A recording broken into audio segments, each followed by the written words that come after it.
Good morning. Good morning. My name is Doug, and somewhere along the way I lost the ability to control and enjoy my drinking. Grandfather's Day. Who's grandfathers? Any grandfathers here? Oh, come on, Mike. You're old enough to be a great grandfather. Okay. Any fathers? Welcome. Who is the newcomer? Good man. Who's got under a year? Welcome. Welcome. Good to have you here. I hated my first year. I got tired of going to jail. That's why I came to Alcoholics Anonymous. I had 7 arrests in my last 2 years of drinking. I never got a DUI. I was a professional alcoholic. And all of my arrests had to do with some sort of violent crime. I have no idea what it's like to be mildly intoxicated.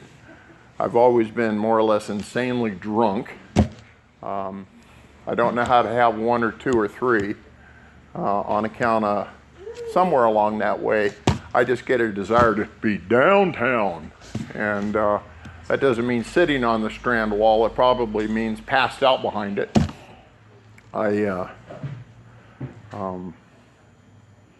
My last arrest, again, was for a violent crime.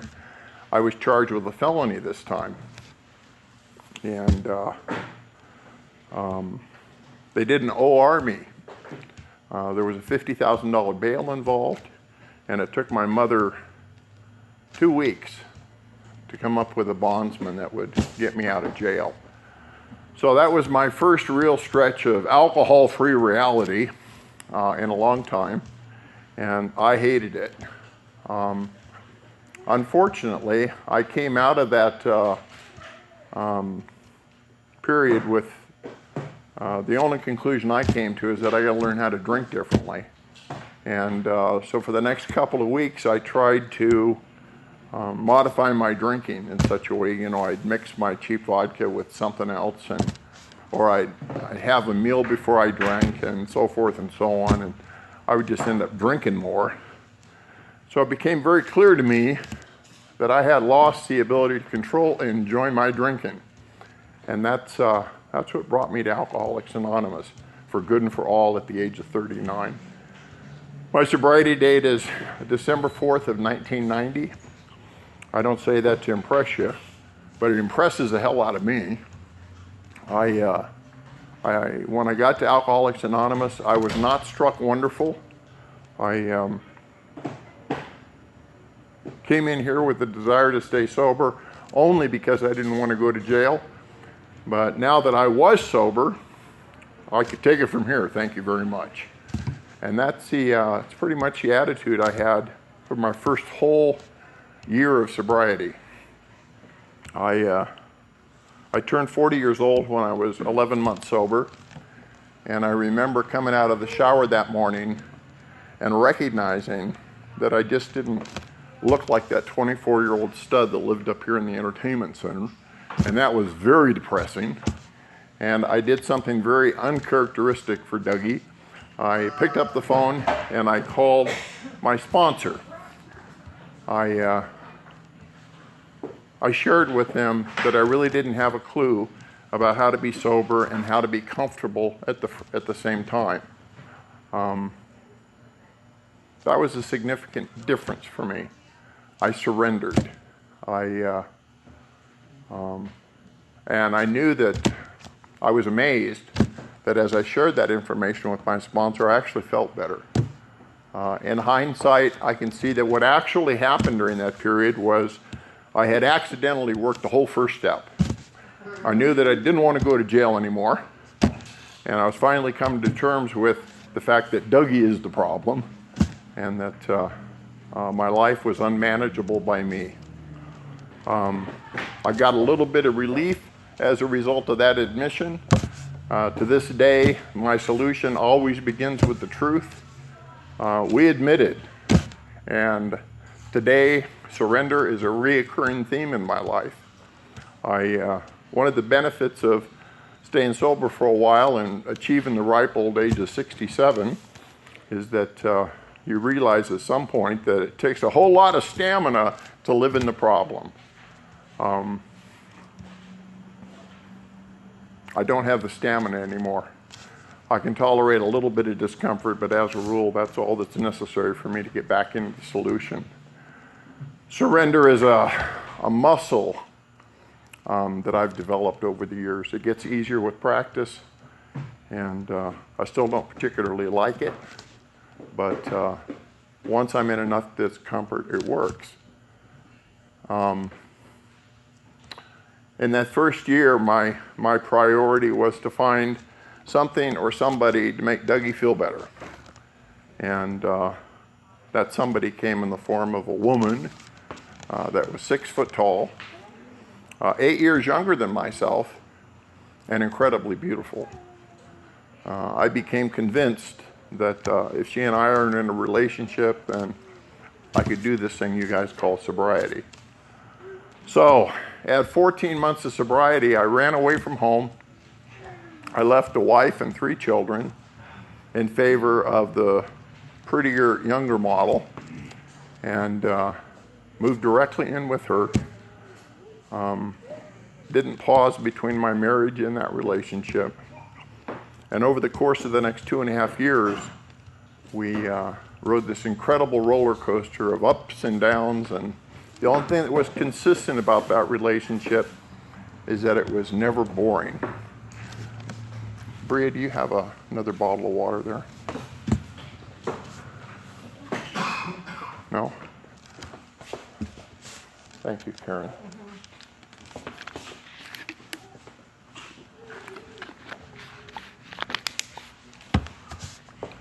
This is my make-believe, dream come true granddaughter, Bria. Well, raise your hand up, Bria.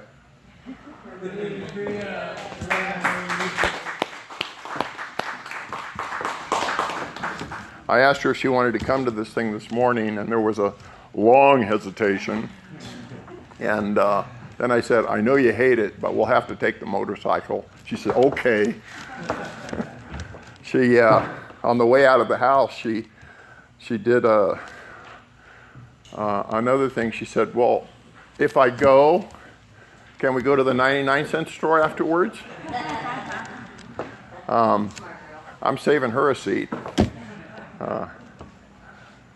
She's wonderful. We had a foot race this morning after our walk through the park, and I think I won both times. No. Poor girl just doesn't know when to lie yet, you know.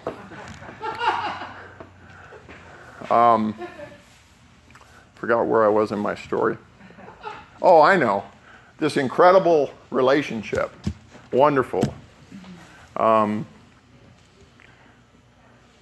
I came into sobriety with a very low opinion of myself. I didn't know that at the time. I just knew that it was really important to me what you guys thought of me. And to be honest with you, that wouldn't change for several years around here. I brought that same sort of neediness right into that relationship with me. And it was her job, when I was feeling needy, to fix me. And I had all sorts of clever little manipulations in order to accomplish that. Like tell her about the girl that flirted with me at the mall earlier that day and see if I could register a reaction. Or ask her if she would take me to the 99-cent store. I got really good at that stuff. No. Okay. I stand corrected.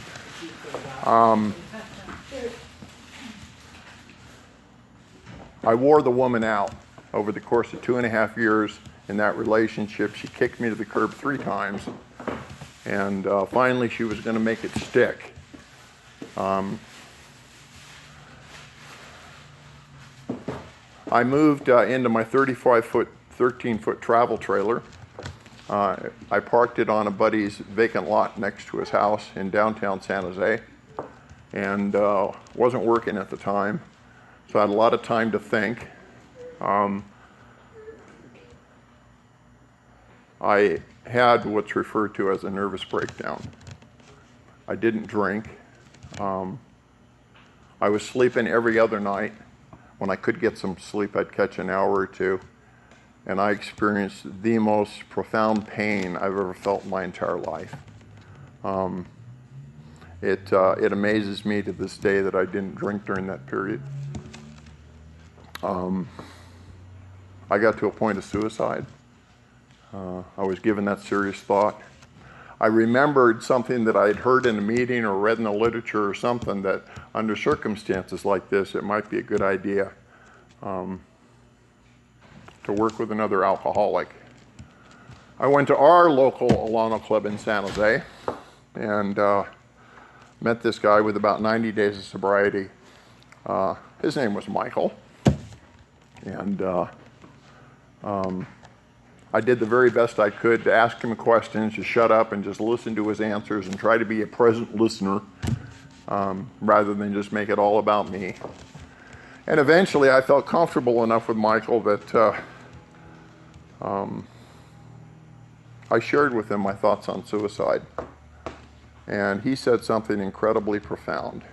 He said, "Well, Doug, if you go off and you do that thing, can you really be sure that what's on the other side of the suicide isn't even worse than what you're feeling now?" That was the hand of God in my life. I was dumbfounded by that statement.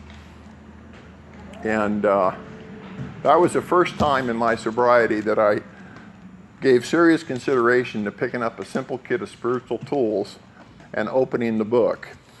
My sponsor was out of state at the time. I did the best I could to interpret the words that were in chapter 5, how it works, and I proceeded to do my first real deal 4-step. I was highly motivated. My 4th step turned out to be in excess of 80 pages long, which today I understand is a total overkill. But I was highly motivated. And it's amazing what we can do when we feel like we got nothing left to lose. And that's where I was. I was at the jumping off point. And my sponsor came back. I did an incredibly fearless 5th step with her. My sponsor then was a woman. The reason that she was a woman is because this was my girlfriend's sponsor. And I thought at one point that it would be wonderful to have the same sponsor so that I could perhaps advise Cindy's sponsor on help Cindy be happy, joyous, and free. What a bunch of BS, huh?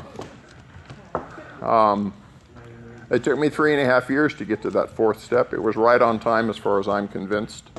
Like I said, I had to be good and miserable before I was willing to take any kind of action in this program. It's only on the other side of the action part that I get in touch with this power. Today, I find that if I just do the right thing for a couple of days in a row, then I look around me and I see these doors just open effortlessly. It's always amazing to me, but it has to begin with me. I have to be willing to take some action. I have to be willing to do the stuff that's suggested in the big book, Alcoholics Anonymous. Today I know that nervous breakdowns can be highly underrated forms of spiritual transformation. That's certainly the level of pain that it took for me to get into action. After that 5th step, I really began to feel better. So at that point, I did not pursue the rest of the steps. Today, I know for sure that pain is my greatest motivator. I just don't have to get into as much pain as I used to. At 6 years of sobriety, I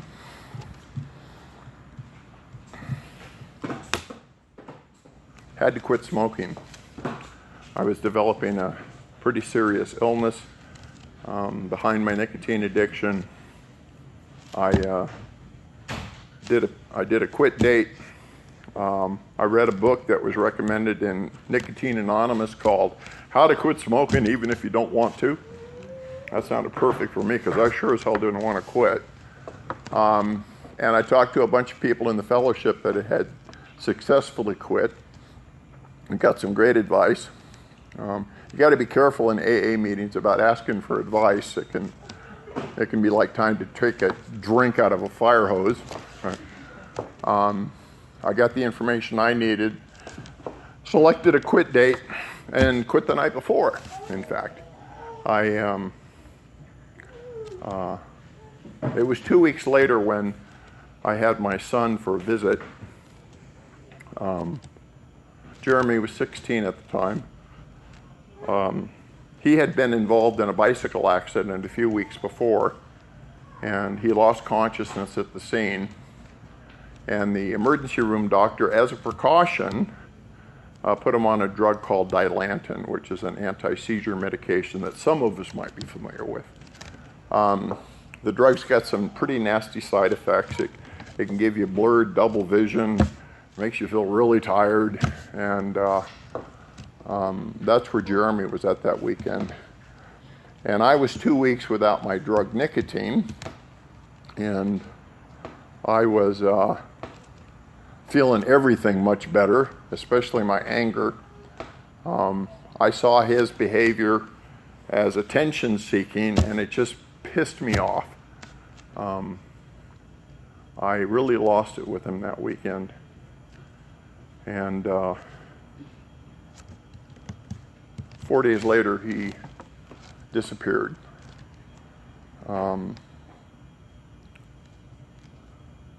And I'd been around these rooms long enough to know that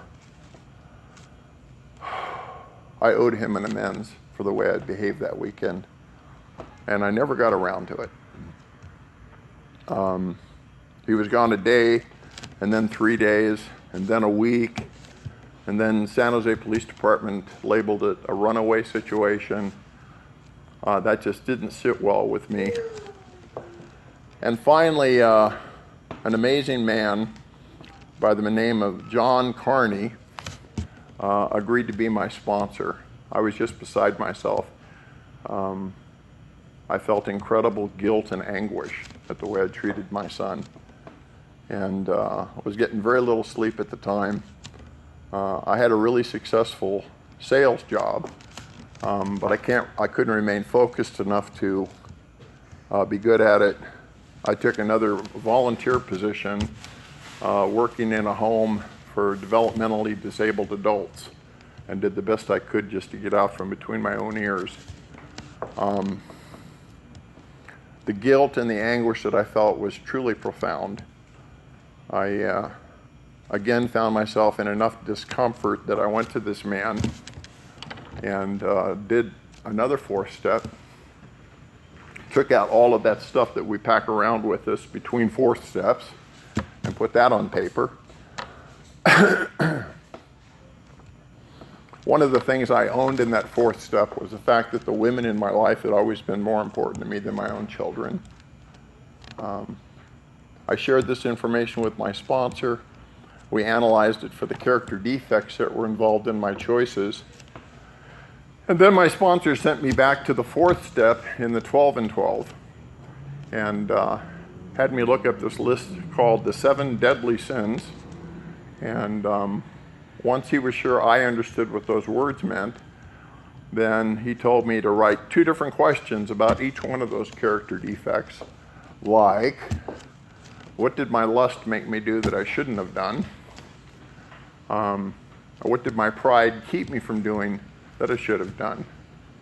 I asked myself those 2 questions for each one of those character defects. It was my sponsor's instruction to write a full page in response to those questions. And as I began to do that exercise, I really got it that if I kept doing what I was doing, I was going to keep feeling like a piece of junk. I was able to connect those dots. Again, I was 6 years sober, when I could make that connection, then it became apparent to me that all of my pain, all of my emotional discomfort was a direct result of decisions based on self.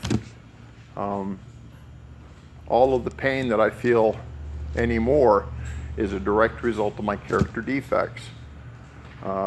Every morning I can make a conscious and deliberate choice to either listen to the vultures up here on my headboard as I wake up, or I can get out of bed and go do something productive like wash the dishes last night. This stuff works for me. In step 7, I started to become the man that I could love and respect. I did really mundane things, like I started paying child support for the first time in sobriety. Today, as I look back on it, in hindsight, with each one of those child support payments I made, my opinion of me began to change. As my opinion of me improved, I became less and less concerned with your opinion of me. So I started to outgrow that people pleaser nonsense that most of us go through. I started to really believe in this program as a result. I began to make other conscious and deliberate choices, like showing up at the meeting early, sticking my hand out to the new guy, trying to make a loving investment in the lives of people around me. To be honest with you, that's still not second nature to me. It's just another example of my willingness to do stuff that I don't like to do. But today I know that's where the juice is. I've been here in the Reno-Sparks area for 3 months. I just got a new sponsor. He has me read this email meditation I get every morning, and then I'm supposed to text him my thoughts on that particular meditation. That's been really good for me. He's told me that I can't do this exercise. I have to do it before I have any coffee, and that certainly makes it the first priority in the morning to get this meditation done. You know, I can get in trouble between my bed and the bathroom in the morning. That's how fast this thing likes to take off. So I do this daily exercise. Sometimes I'm out of town and I can't get to it for the next day. And then after I send my sponsor the text, he responds to me with the same exercise that he does every morning. It's a great way to get my head right out of the gate into the solution. And just recently I started sharing these daily confessions on Facebook. An amazing thing has happened. I've got a brand new following. If there's any Facebookers here, feel free to contact me after the meeting and I'll hook you up. I'm amazed today at how the truth and being authentic energizes me. You know, I'm 28 years sober, but I wasn't, I've been a slowpoke. I've been real slow to embrace the solutions that are so available to us in the 12 steps. I'm really starting to have fun. I've finally gotten to the point where I don't take Dougie nearly as seriously as I used to. And I frequently laugh, and I get to experience happy, joyous, and free.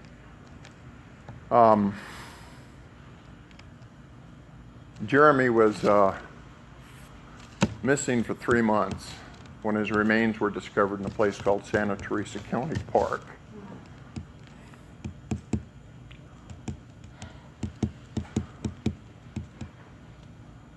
I got to learn how to cry. That's a gift of this program. My sponsor gave me an instruction. He told me to go buy a bouquet of helium balloons and to take them to this hilltop down in South San Jose with a magic marker and I was to write the things that I most appreciated about my son on these balloons.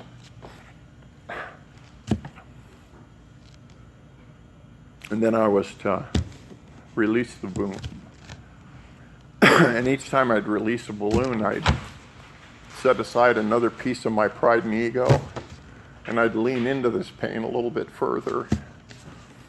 And eventually I got to cry in a way that I have never cried before. And on the other side of these tears, I'm here to tell you today that I got to experience an amazing feeling of peace and tranquility, which was totally unexpected. That's all the proof I need that even if there isn't a God working in my life, He has set up this thing in such a way that if I live by certain spiritual principles, I get all the goodies. That feeling of peace and tranquility is one of those payoffs that came as a result of doing shit I don't like to do. I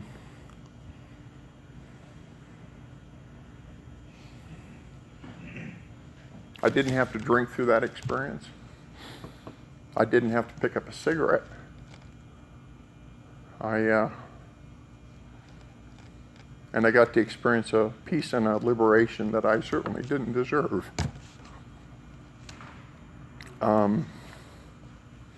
My next significant character building lesson came at 11 years of sobriety.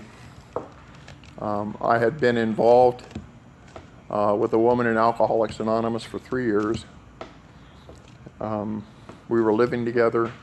We had moved from San Jose up to the Gold Country. We built an incredible business. I was a software reseller, and we were making obscene amounts of money, and didn't have to work very hard for it. We got to play a lot. I got this incredible house on the lake, had all the toys, and when we'd been together for 3 years, she died in bed next to me from congestive heart failure. I felt incredibly empty. A few days after she died, I remember coming into the living room and observing that I was surrounded by a bunch of shit that didn't love me back. I felt incredibly empty and unfulfilled. I made some poor choices after that. It took me all of 3 weeks to line up my next fix. It was a woman that I had flirted with while I was in this relationship. And for 6 weeks, that relationship was extremely exciting. I won't go into detail, but it, I don't know, something began to go sour in that relationship, and I wasn't getting the fix I was needing, the emotional fix, the recognition, or something like that. And before I ended that relationship, I lined up another relationship with another woman I knew in the fellowship. And I did an exit date on a Friday, knowing full well I had an entry date the following Monday. Now I'm at 12 years of sobriety, practicing lots of old behavior, and over the course of that 6-month relationship, she caught me doing some stuff on the internet that was totally unacceptable to her. And so she packed up and moved out very promptly. That's when I reined myself in. I asked God to help me one more time. And stuff started to go away. I lost interest in the business. I lost distribution rights to most of the software I was selling because my volume was off. And I burned through several tens of thousands of dollars that I had in savings in order to maintain appearances. And eventually I found my way into yet another 12-step group that dealt with this new addiction I had discovered called SLAA. If you want more information on that, I'd be happy to provide it to you after the meeting. It was after a few months in SLAA that I came to the conclusion it might be a good idea for Dougie to stay single for a minute. And that's when I began the most sustained character building period in my sobriety, I think. I made a decision to go back to school. I was 52 years old. My sponsor suggested that I should go off and learn how to do something that I have a passion for. I've enjoyed photography for much of my life. I just didn't know how to get the same results over and over again because I didn't understand the mechanics of it. I went back to school. It was humbling for me to go back to school. I didn't like going to school with people my children's age, and I liked even less taking instruction from teachers that had no business sense whatsoever. And I bit the bullet, and I learned the mechanics of the trade. I went on to take a half a dozen different Photoshop classes, and once I spoke Adobe fluently, I learned how to edit video and create motion graphics and animations, and eventually I needed a way to show it off, so I had to go off and learn some HTML so I could build a website. And today I get to make a living doing stuff that I'm really passionate about, and it's wonderful, and people pay me to do it. Who'd have thunk? I love what I do today. I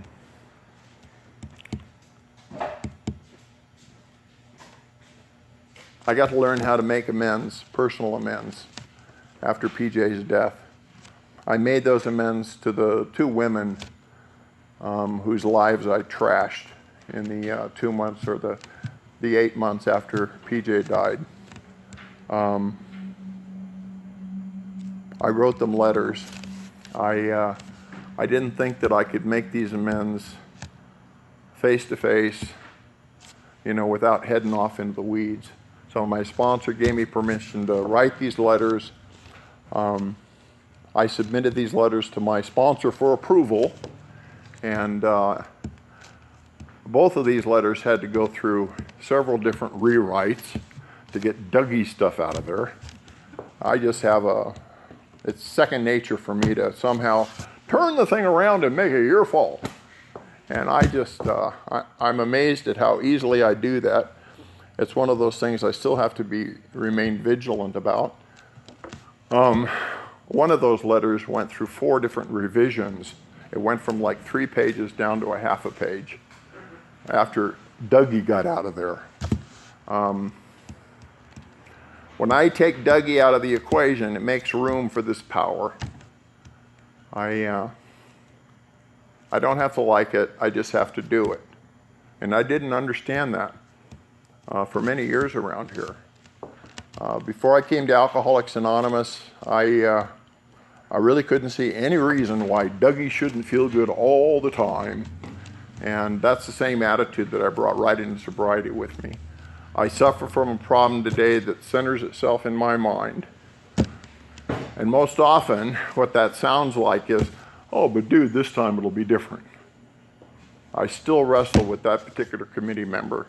I wake up in the morning, I want to do it Dougie's way, and somehow I've been able to forget time and again how that always turns out.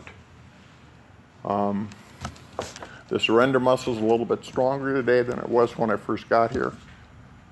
I made a commitment to remain single while I was in school. I thought that was just going to be a semester or 2. It turned into 3 years as a full-time student. And I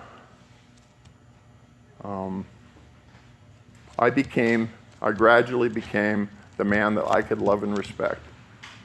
I know today that this is an inside job. I also know that when I work it, it works. Today I'm presented with opportunities to do it differently. The universe has been nice enough to provide me with a pseudo-granddaughter. I'm doing it much better, much differently than I did with my own children. I still don't have a very authentic relationship to my two other children, but I'm working on it. I make conscious and deliberate choices to communicate with both of them. I rarely get a response, but today I'm generally okay with that. I don't need my children to be my friend. I just need to be a good father to them. I know today that it's not about being loved in the way that I was not loved. It's about me making a conscious and deliberate choice to love in the way that I wasn't loved. I'm truly grateful for the program of Alcoholics Anonymous, and I appreciate y'all being here today. Thank you.